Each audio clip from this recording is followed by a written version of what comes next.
Contarte Historias presents Sherlock, Lupin and Me. The Art of Escape by Irene Adler. Illustrations inspired by the work of Henri Toulouse-Lautrec. Chapter 2. The Art of Escape. After we arrived at our summer home, Mother was busy helping the servants unpack our trunks and suitcases. There was no way I was going to waste an afternoon doing that. So I escaped by the small gate at the back of the garden. From there, I found the winding alleyways of the town, the promontory, and then the walls. The first person I'd come across was the bookish boy I mentioned earlier. I didn't know anything about him except that he was very rude and spoke English. I put my hands on my hips and tilted my head slightly, just like my mother did when she was trying to attract my father's attention. "Hello," I said. But Sherlock Holmes didn't seem even a little bit interested in giving me any of his attention. So I tried another approach. "What are you reading?" I asked. "A book," he said flatly. "And you're still on the first page?" I asked. At least my joke annoyed him a little. He stuck a finger in the book to keep his place and looked up at me, his eyes blazing. "Have you ever heard of René du Guesclin?" he asked. "No," I said. "Ha!" he said. "Then your skills of observation are very poor." Having said that, he stuck his nose back into his book. Normally I would have tossed some smart remark back at him, but that day I didn't care to. I was too happy about having the whole summer ahead of me in that beautiful seaside town to bicker with the first person I'd met. I went over to the parapet and looked down. A strip of white sand stretched out in a jagged line in front of me. I gazed across at the little harbor, the promontory, and the two tiny islands that were no more than 100 yards from the shore. Only then did I notice the statue of a man on top of a pedestal just a few feet from us. "That's René du Guesclin," whispered Sherlock, pointing at the statue. I jumped up onto the parapet and sat down to inspect the statue. "He was a hero of the high seas," I said. I could hear the waves behind me. The feeling of empty space from the top of those high ramparts made me feel giddy. "He was a pirate," Sherlock said, correcting me. He turned a couple of pages, then continued speaking. "He was born here in 1673, the 8th of 10 children. 5 of them died almost as soon as they were born. He didn't die, though." "No," Sherlock said. "He went to sea and became one of the most famous pirates of his time." I let my legs dangle in the air, pretending I wasn't listening. He stopped talking and pretended to read. A few minutes went by. But then I caught him looking at me from behind his book. I started laughing. "What's wrong with you?" he said. "I'm laughing because you were looking at me," I said. "No, I wasn't," Sherlock said. "Yes, you were. You were peeking out at me from behind your book." Sherlock grunted, and then moved around, trying to find a more comfortable position in his ivy-covered spot. I couldn't help but chuckle as I looked at the statue of the man in his hat, with a sword in one hand. I thought about all the useless information the boy had just told me about him. Pirates, swords, blah, blah, blah. Boys always talk about boring, meaningless stuff. "Anyway, my name's Irene," I said cheerfully. "How about you? Do you have a name?" "Have two, actually, William Sherlock," he said in a mocking tone. "But everyone calls me William." "That's probably because Sherlock sounds a little odd," I said. He thought long and hard instead of responding. After a few moments, I finally said, "Well, I think they're wrong. William is very boring. Sherlock suits you better." "If you say so," he said. "Absolutely," I said. "In fact, I've decided that from now on I'm going to call you Sherlock." He shrugged. "If you like. It's only a name." "Have you and your brother lived in St. Malo a long time?" I asked. He raised an eyebrow at me but said nothing.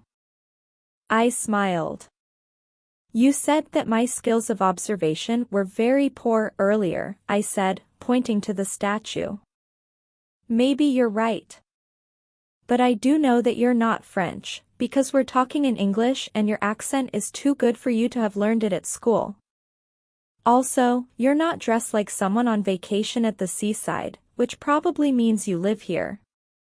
You have a sour expression on your face, like someone who's just argued with someone or run away from home, like me.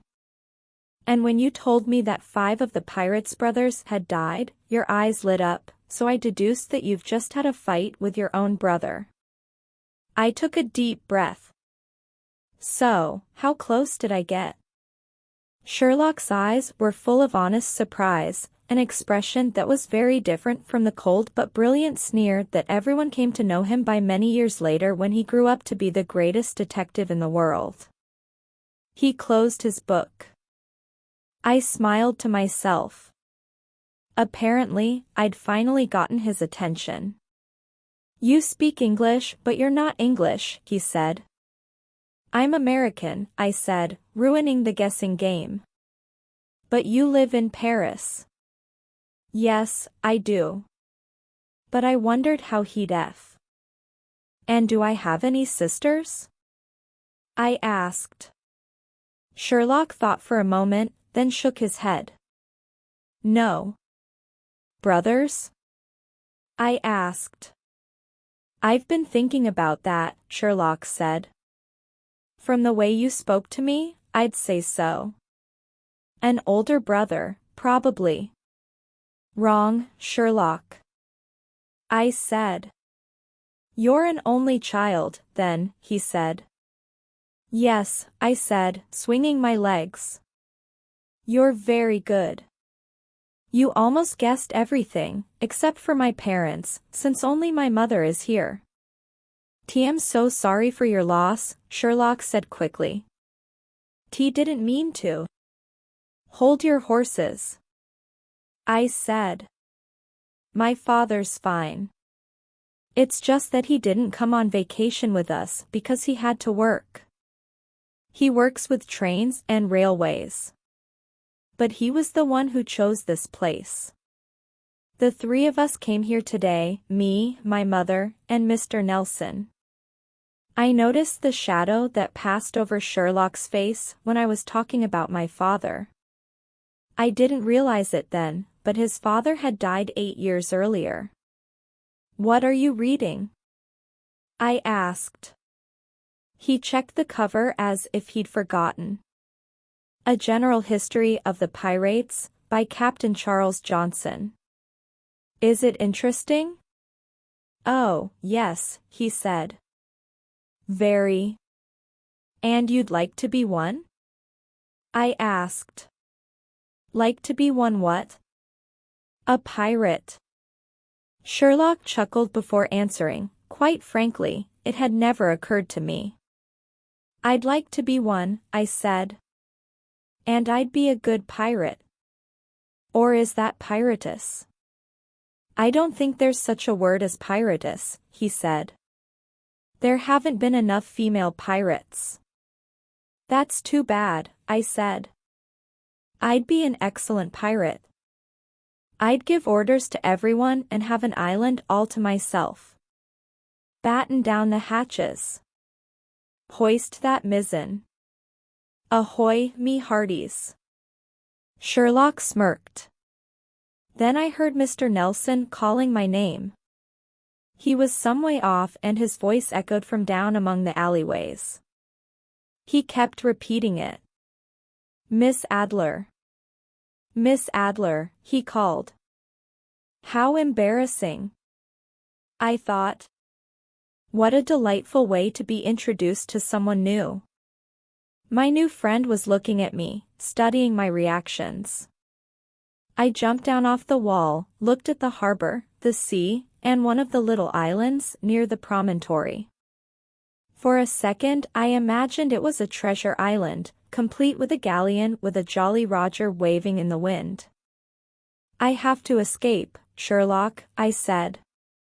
Mr. Nelson, our butler, will be here soon. Escape? You heard me, I said. I don't want him to take me back home. He sounds worried, Sherlock said. He isn't. My mother must have sent him. Whether I go home with him now or go home later in time for dinner, I'm going to get scolded. So I might as well make it worth the trouble. I understand, Sherlock said. I went over to some stone stairs that led down to the beach and pretended to plan my escape down the stairs. I'm not going to spend the rest of the day putting linen and clothes into closets, I said. Or, even worse, playing card games. How horrid, Sherlock said. I didn't know if he meant the clothes or the cards. It was all a game, though. I knew full well that the servants would put away all the linen, and my mother hardly ever played cards. But Sherlock couldn't have known that. Miss Adler. Mr. Nelson called, closer now. I put my hands on my hips again. So, Sherlock? Are you going to sit there and read your book, or are you going to help me escape? Sherlock thought for a moment. He shut his book about pirates and put it in a small cloth bag. This way, he said. He walked over to a path that was so narrow it was little more than a crack between the rocks. He led me down. Our hands accidentally brushed and he immediately pulled away as if he'd been burned. He turned his back to me and we walked quickly and without talking for what seemed a very long time.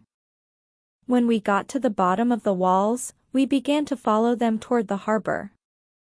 Where are we going? I asked softly. To a friend's place, Sherlock said. Seeing him on his feet made me realize he was tall and very thin. His cotton jacket flicked against his protruding ribs as he moved. Every time he stopped, he'd hunch over and kind of fold in on himself, as if he were trying to hide. But as soon as he started walking again, his back would straighten completely. And who's this friend? I asked. He's got a rowboat, Sherlock said. A very small one. Well, it's not his rowboat, it's his father's. And you want to go out to sea in it? I asked. That's generally the function of boats, he said with a grin. I couldn't believe it. Dee just arrived in St. Malo and already I'd met a boy. Not only that, the boy was about to take me out on a boat. That's wonderful. I cried. And that's how Sherlock Holmes took me to the harbor to meet his friend with a boat, and the time when all our troubles first began.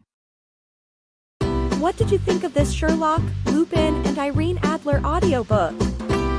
Did you like the ending? Who was your favorite character? Let us know your thoughts in the comments. Subscribe to our channel to not miss the next chapter.